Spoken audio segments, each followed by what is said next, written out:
Amém, irmãos? Bom dia. Quero cumprimentar a igreja, com a paz de nosso Senhor Jesus Cristo. Aqueles que também nos acompanham pelas redes sociais e aqueles que vão ver esse culto também nas outras mídias sociais, que a paz do nosso Senhor Jesus Cristo possa estar com cada um. Quero já dar aqui alguns avisos que foi pedido pelo nosso pastor.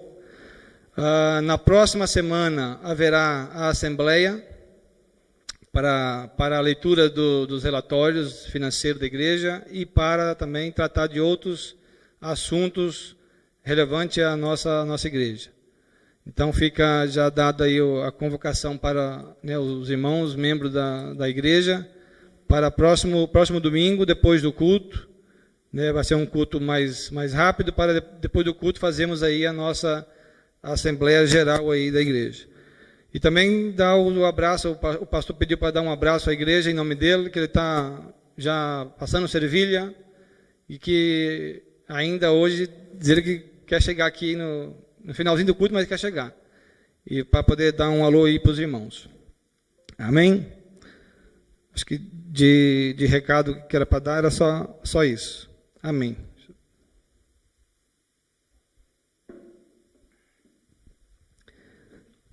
Bom, hoje foi me dada novamente a oportunidade para trazer a mensagem, pastor ia chegar, mas houve um problema aí na estrada, muita neve, então sobrou para mim.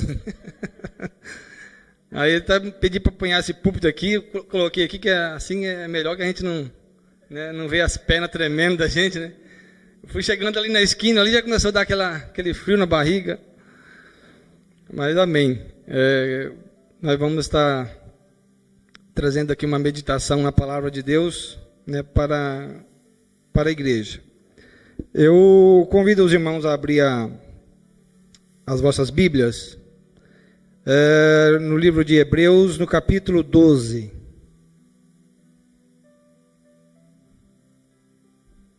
Hebreus, capítulo 12.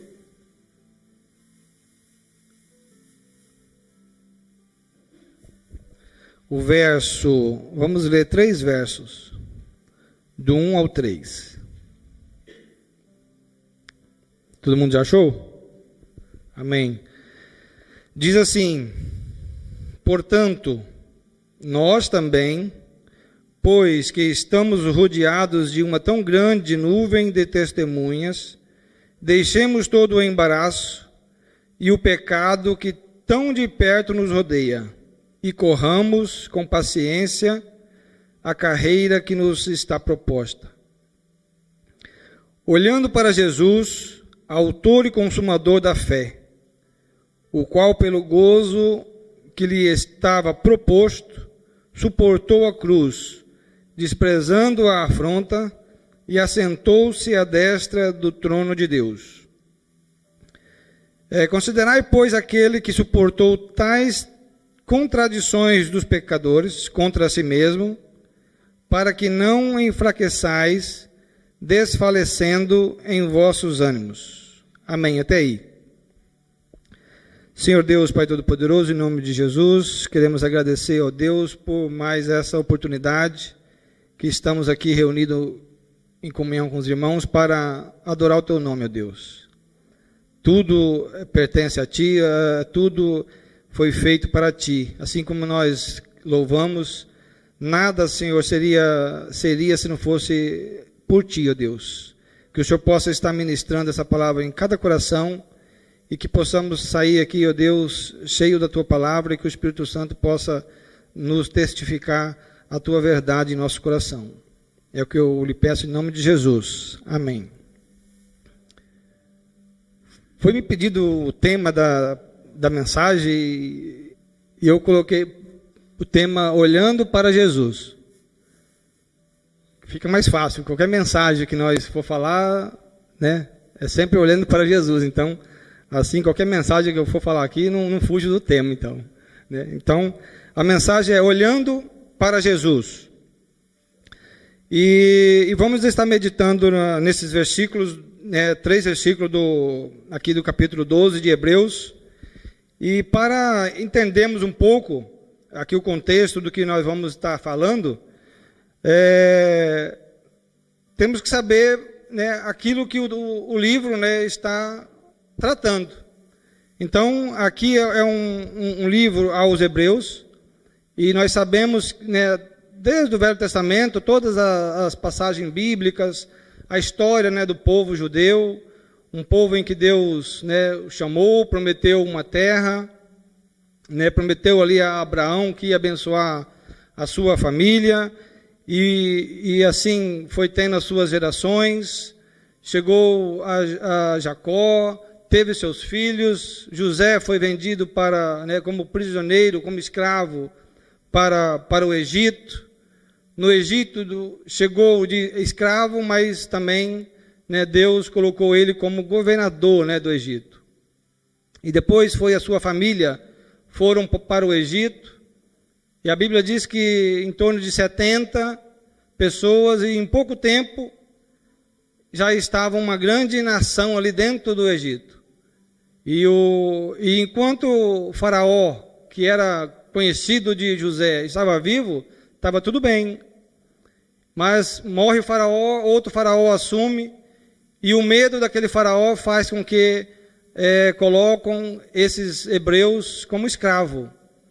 Trabalho forçados, com medo de aquele povo se revoltar e tomar o Egito para eles, né? É como se Portugal olhasse hoje a quantidade de imigrantes que existe aqui e falar, não, olha, esse povo se revoltar, vão tomar Portugal. Então, colocaram esse povo hebreu como escravo, e por vários anos, né, foram escravizados. Então Deus, mais uma vez, coloca ali Moisés para liderar esse povo, promete que vai tirar eles do Egito, eles saem do Egito, caminham no deserto, uma geração morre, outra geração continua a peregrinação, entram na cidade prometida, e então Deus dá ordem para que certas coisas fossem feitas.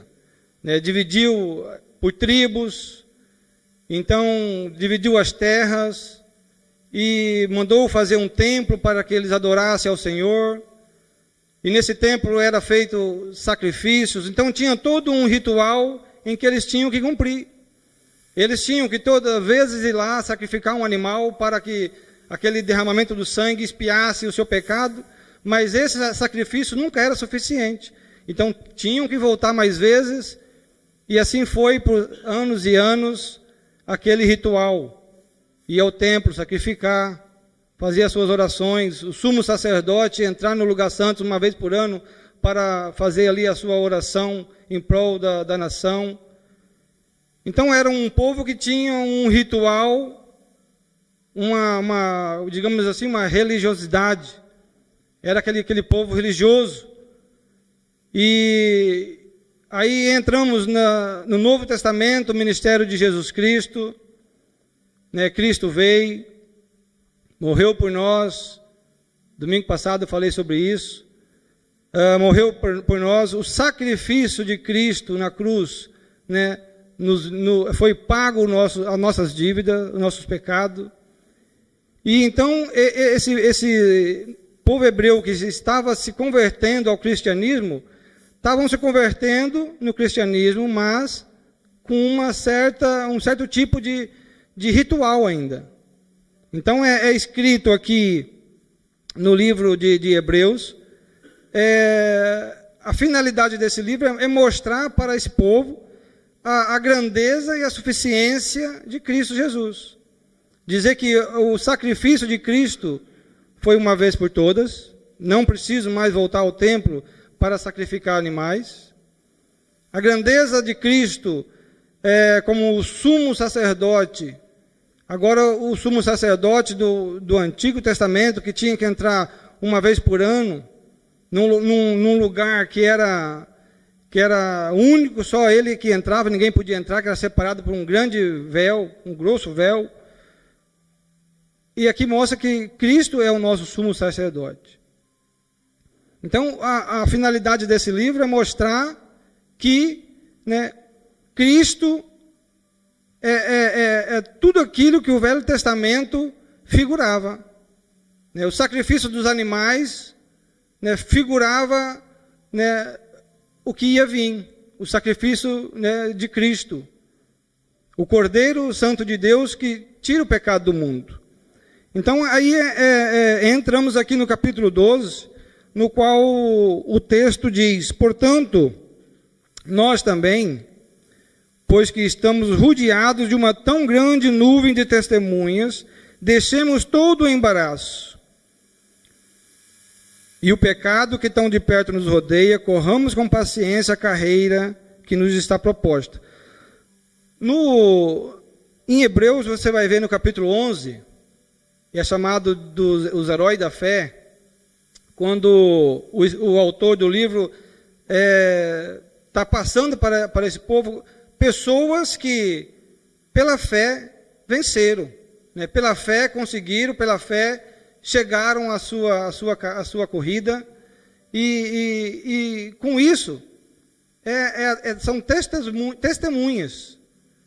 Às vezes nós passamos por dificuldade na nossa vida, né? Não só na nossa caminhada cristã, mas na nossa vida pessoal e na nossa vida cristã. Passamos por dificuldade e às vezes nós achamos que somos as primeiras pessoas que às vezes passou por dificuldade, ou que está passando por alguma coisa, mas o autor, no capítulo 11, ele mostra, vem falando desde lá de Abel, Jefté, vem falando de Moisés, de Abraão, as pessoas que, pela fé, né, venceram. Pela fé, nós olhando para Jesus, né, é que nós vamos alcançar o nosso alvo. E essas testemunhas, né, que fala aqui, são esses autores da fé. Pessoas em que nós vamos olhar e vai nos fortalecer com aquela esperança. Eles conseguiram, nós também conseguimos. Porque às vezes nós olhamos para esses personagens bíblicos e achamos que eram super-heróis, né? Se nós for olhar o profeta Elias, né? É um super-herói. Mas não. A Bíblia vai dizer que ele era um homem como nós. Então, ele fazia aquilo que ele fez, né? Orava a Deus primeiro. E Deus né, fazia com que ele fizesse as coisas que ele pedia em oração. E nós também, em oração, com fé, né, também temos aí essa oportunidade de estar também orando a Deus e às vezes passando por dificuldades, mas sempre olhando para Jesus.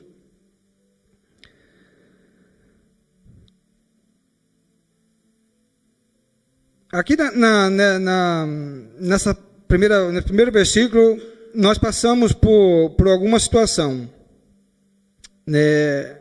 O autor diz aqui, para que nós deixemos o embaraço e o pecado, que tão de perto nos rodeia, e corramos com paciência no que está proposto. No decorrer da nossa vida cristã, nós passamos por guerra e por uma maratona, uma caminhada, uma corrida. Mas não uma guerra que hoje nós estamos vendo, né, a Rússia contra a Ucrânia, não uma guerra urbana, mas uma guerra espiritual. Em Efésios capítulo 6, no verso 12, convido os irmãos que abram aí as vossas Bíblias.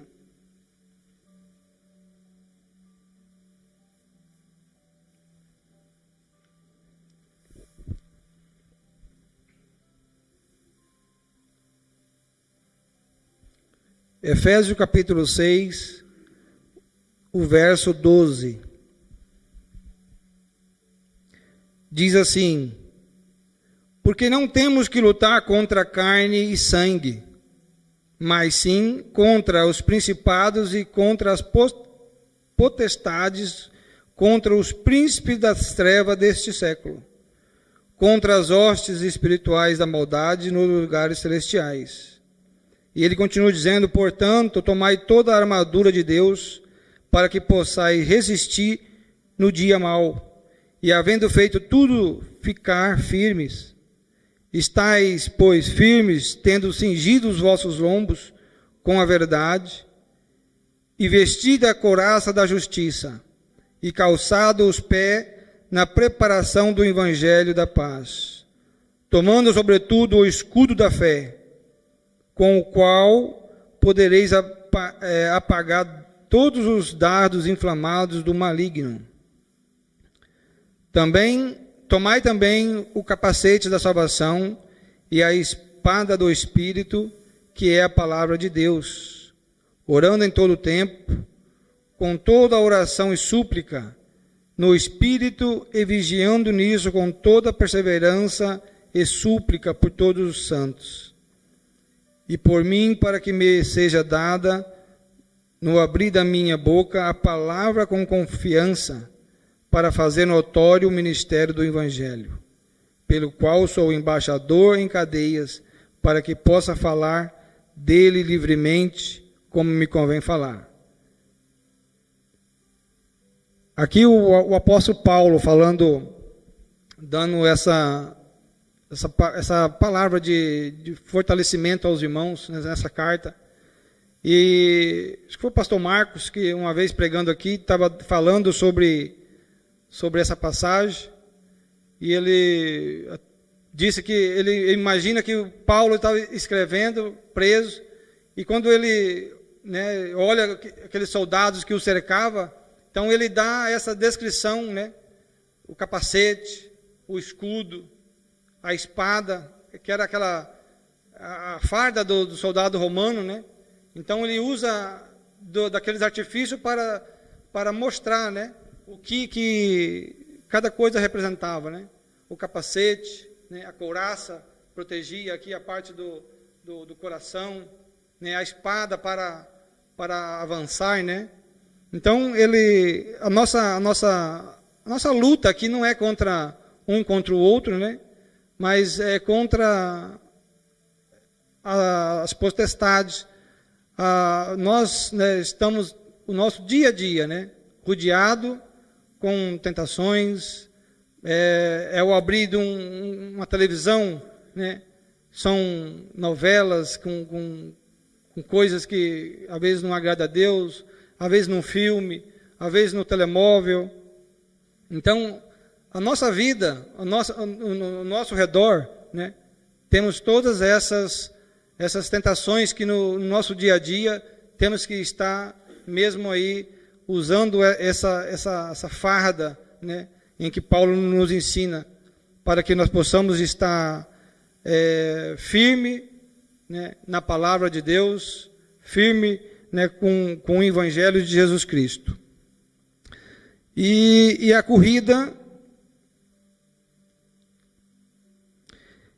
e a corrida que nós também temos, é uma corrida em direção, a Cristo, a nossa esperança. Nós estamos também numa caminhada constante. O apóstolo Paulo também vai dizer sobre isso em 2 Timóteo, peço aos irmãos que abram também. 2 Timóteo capítulo 4, no verso 7. E aqui ele fala das duas coisas, do combate, da guerra e da sua caminhada. Que ele diz assim, ele já sabendo que ia ser sentenciado à morte, ele escreve aqui a Timóteo, ele diz: combati o bom combate, acabei a carreira, guardei a fé. Desde agora a coroa da justiça me está guardada, a qual o Senhor, justo juiz, me dará naquele dia. E não somente a mim, mas também a todos os que amarem a sua vinda. Essa é a esperança do crente. Apesar de todas as lutas que passamos, nós temos essa esperança em que um dia, o Senhor Jesus Cristo vai vir buscar a sua igreja, E cada um de nós será galardoado, será, como eu digo, recompensado, né, segundo aquilo em que nós fizemos aqui em prol do seu Evangelho. Né, não é uma galardoação de salvação, é uma recompensa para aqueles que estão fazendo a sua obra. E o apóstolo Paulo ele diz: combati um bom combate. Quem conhece aí o apóstolo Paulo, vê que foi uma pessoa que antes era perseguidor da igreja, matava os crentes, e depois de ter um encontro com Cristo, né, foi transformado e passou pelo tudo que passou. Foi preso várias vezes e mesmo assim, né, não deixou de pregar o Evangelho, não deixou de falar de Jesus Cristo, de falar, né, da verdadeira salvação. Então ele diz aqui: combati um bom combate, né? Acabei a carreira, guardei a fé. Que nós possamos estar também fazendo um bom combate, né, em prol do Evangelho de Jesus. E o Evangelho de Jesus não é o que nós vemos, né, o que está acontecendo no dia de hoje. Não é um Evangelho de prosperidade, não é um Evangelho de barganha, não é um Evangelho em que eu dou para receber. O Evangelho de Jesus é um Evangelho simples. É como eu disse no domingo passado, eu falei sobre isso. É o arroz e feijão, como dizem os brasileiros, é uma comida simples. É saber que o Evangelho de Jesus é que Ele morreu na cruz, para que hoje eu e você, né, tenhamos a vida eterna. E foi esse sacrifício de Cristo na cruz, o derramamento do sangue inocente, o cordeiro suficiente de Deus, é que pagou a dívida em que o homem tinha perante Deus. Deus, quando olhava para nós, Ele como reto e justo juiz, a condenação era a morte, condenado. Mas o sangue de Cristo, né, foi derramado e pagou a dívida, mas quando Ele olha para nós, ainda hoje pecador, mas Ele vê o sangue de Cristo pagando, né, ali na cruz os nossos pecados. E é por isso que lá no livro de Efésios vai dizer que nós somos justificados. Então, nós temos através do sangue de Cristo, né, a justificação aí dos nossos pecados. Versículo 2 diz assim: olhando para Jesus, autor e consumador da fé, o qual pelo gozo que lhe estava proposto, suportou a cruz, desprezando a afronta, e assentou-se à destra do trono de Deus. Olhando para Jesus, o autor e consumador da fé. Eu quero que os irmãos abram Apocalipse capítulo 5, para entendermos um pouco aqui esse versículo, no qual diz aqui, no versículo 2 de Hebreus: olhando para Jesus, autor e consumador da fé, o qual pelo gozo, pelo seu prazer, né, que lhe estava proposto a ele a fazer, suportou a cruz, desprezando a afronta, e assentou-se à destra do trono de Deus. Apocalipse capítulo 5 diz assim: eu vi na destra do que estava sentado sobre o trono um livro escrito por dentro e por fora, selado com 7 selos. E vi um anjo forte bradando com grande voz: quem é digno de abrir o livro e desatar os seus selos? E ninguém no céu, nem na terra, nem debaixo da terra podia abrir o livro, nem olhar para ele.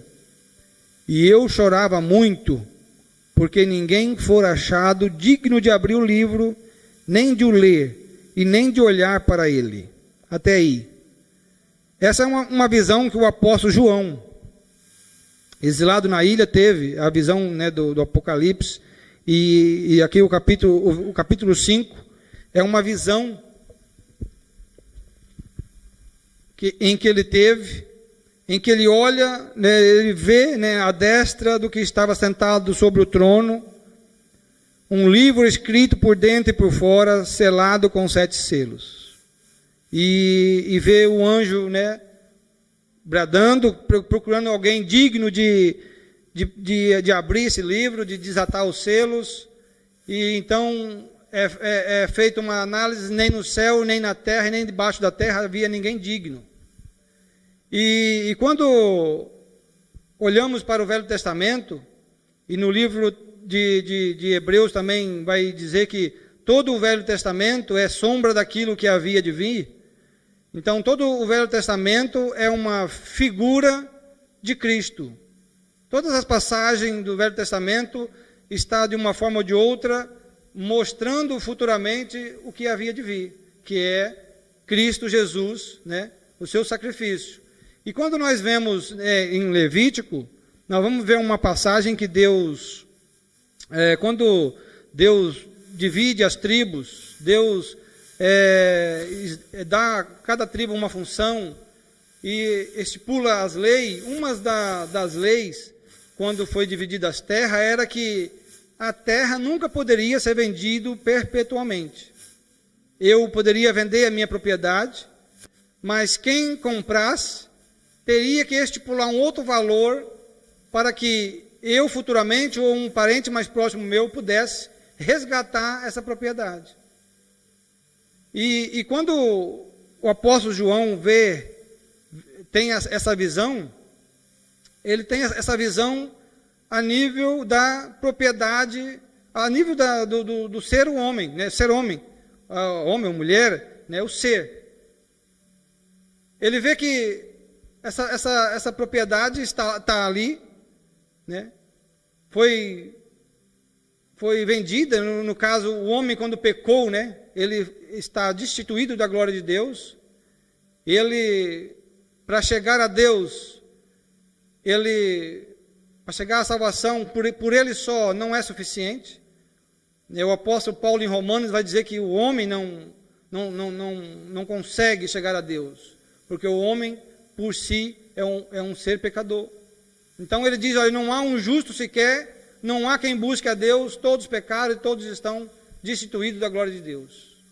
Esse é o retrato do ser humano. Então, em Levítico, quando eu vendia, né, tinha o preço, eu vendia por 10, e depois o comprador colocava, não, para resgatar tem que me pagar 20. Então aquilo era feito um documento selado e entregue na mão de uma autoridade, e quando eu pudesse, por mim só, ir lá buscar aquilo, ou um parente meu pudesse ir lá e comprar de volta para mim, tinha que ir diante dessa autoridade e pegar o livro e dizer, não, essa terra é minha agora novamente. Eu vou pagar o resgate, e assim a terra voltava para mim. A propriedade não poderia ser vendida perpetuamente. E João vê essa visão, porque como hebreu, judeu, né, ele sabia dessas leis, e ele olha para a humanidade, e aqui está o documento. Só que por nós próprios, nós nunca poderíamos chegar lá e buscar esse documento para dizer, não, eu agora estou salvo porque eu vim pagar aqui o meu resgate. Então João abre a boca a chorar. Abre a boca a chorar porque ele vê que não há remédio para a humanidade. Porque foi feita essa busca nem no céu, nem na terra, nem debaixo da terra. Porque o apóstolo Paulo vai explicar que Cristo era o mistério escondido no seio do Pai. E foi revelado para as igrejas. Então, Cristo, ele abdica da sua glória lá no céu, do seu trono, e encarna como homem, para que, como homem, fosse crucificado na cruz. Essa é a mensagem do Evangelho, irmão. Não é como Deus, ele salvou a humanidade. Ele salvou a humanidade como sendo homem. Sendo Deus, tendo as duas naturezas, como homem e como Deus. Mas foi como homem, porque era o preço. O preço para poder a humanidade ser salva era o derramamento de um sangue inocente. E como é que vocês vão saber o que eu estou falando é verdade? Porque o apóstolo Pedro, nas suas cartas, ele diz, olha, não sabeis vós que foram comprados, não com ouro e nem com prata, mas com um precioso sangue de Cristo Jesus, derramado na cruz. Então, esse era o preço, um sangue inocente. Para que o homem fosse justificado, teria que ter um sangue inocente. E homem nenhum teria esse sangue inocente. Então, Cristo veio como homem, abdicou do seu trono no céu, e como homem, passou por todas as lutas que nós passamos, e não pecou. Cumpriu a lei rigorosamente. Ele diz, olha, eu não vim para acabar com a lei, mas ele veio para cumprir a lei. Porque se o homem cumprisse a lei, ele era salvo pela lei. E o apóstolo Paulo fala sobre isso, mas quando chega no 10º mandamento, né, não cobiçarás. Então, é difícil para o ser humano não cobiçar. E às vezes os outros mandamentos são coisas que a pessoa consegue. Por exemplo, não matarás. A pessoa consegue passar a vida sem matar alguém. Mas quando chega na parte não cobiçarás, que é aquilo que o seu interior e a sua humanidade, né, pecaminosa, nós não conseguimos. E ninguém de fora pode dizer se eu cobicei ou não. É algo em que Deus sabe. Eu posso olhar para vocês e dizer, não, a irmã Maria do Rosário nunca matou. Né? Boa mulher. São algo que quem está por fora consegue ver. Agora, o que está aqui dentro, só Deus vê. Então, Paulo diz, quando conheci a lei, conheci o pecado. Então, se o homem cumprisse a lei, rigorosamente, era salvo pela lei. E o homem nenhum conseguiu cumprir, a não ser Cristo Jesus, né? Que como homem cumpriu a lei. E esse sangue inocente foi, né, derramado na cruz, e assim, né, aqueles que crê no seu nome, né, é justificado por esse sangue inocente.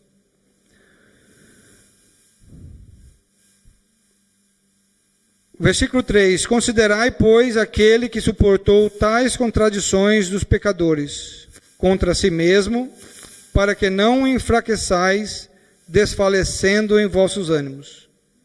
Então, considerando isso, considerando o sacrifício de Cristo, considerando a sua morte na cruz, se fazendo maldito por nós, porque a morte da cruz era uma morte de maldição. Ele se fez maldito por nós.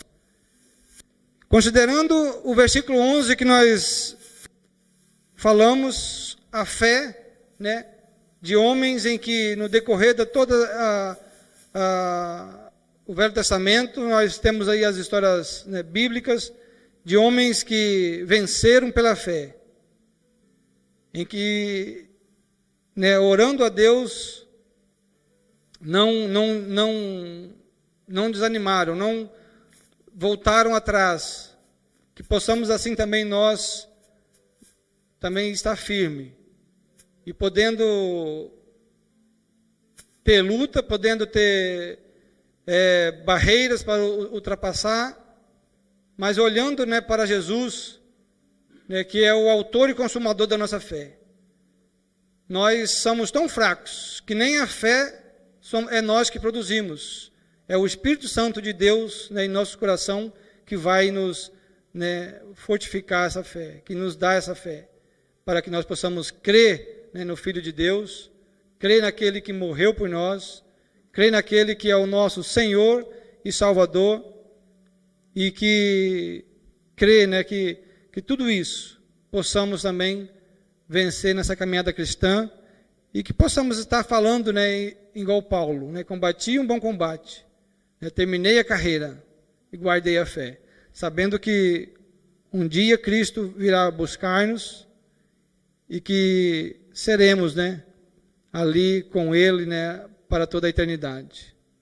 Queria deixar para os irmãos essa mensagem e passar novamente aí a palavra para o grupo de louvor, que vai estar fazendo mais um louvor, e depois estaremos aí terminando aí o nosso culto. Amém?